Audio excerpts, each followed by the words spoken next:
Hey everybody. So last day in Mexico, we're on our way back to the Great White North, and as much as I'd love staying here, it'll be good to go home, but I will miss this view. Amazing view. You want to see?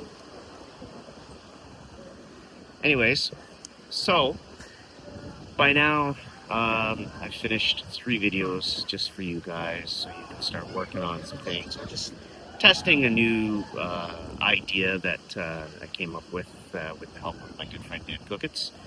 So something I want to talk to you about real quick, and this is a thought pattern kind of thing. So years ago, I used to study Okinawan Shorin-ryu karate, and because I would travel a lot, I would try to find any Shorin-ryu school I could and jump in for a class. And this brought me to see classes from Kobayashi Shorin-ryu, Matsubayashi Shorin-ryu, Shobayashi Shorin-ryu, Shorinji-ryu, Shotokan, Shitoru, Chitoru, etc. Now, what's interesting is each of these systems have a different way of doing their pinan or hi and kata. And during the course of a conversation, one of the teachers made a quick little passing comment that the hi and katas being created by Anko Izato and Anko Itosu had a lot of influence from Shingi. And sure enough, if you take the kind of training that I take, which is I'm a constant journeyman, I'm not a tourist, I am here to learn, and if that takes me all over, that takes me all over. So that comment I took serious, and I started investigating Shingi about 26 years ago now. And sure enough, the similarities are overwhelming. For example, if we go by the Okinawan standard, the Pinan Shodan Kata looks strangely familiar to the Pautren of Shingi. Pinan Nidan looks like the Bongtren. Pinan Sandan looks like Zhuantren. Pinan Yondan looks like Pitren. And Pinan Godan looks like Hongtren. But to be honest, you see all 5 element fists in the Pinans collectively.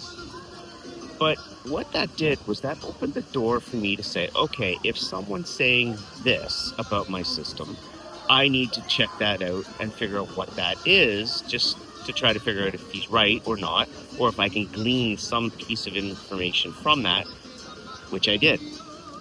Now, I can honestly say that the Pinan katas are not 100% Shingi, but the influence is definitely there.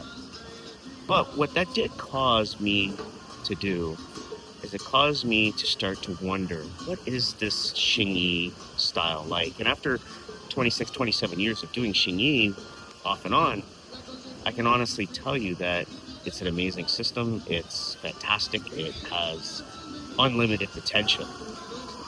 Sometimes just the smallest comment that we hear can lead us to a wonderful road. The journeyman or woman martial artist is not stuck with the local dojo that they train under, the local quad. The journeyman studies. Where that study takes them, could remain in one style, could add styles to them, or whatever.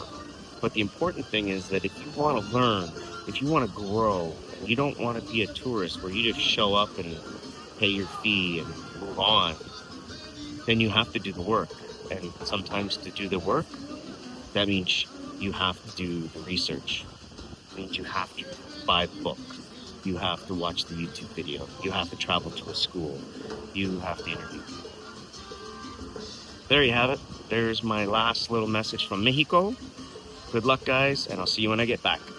Bye.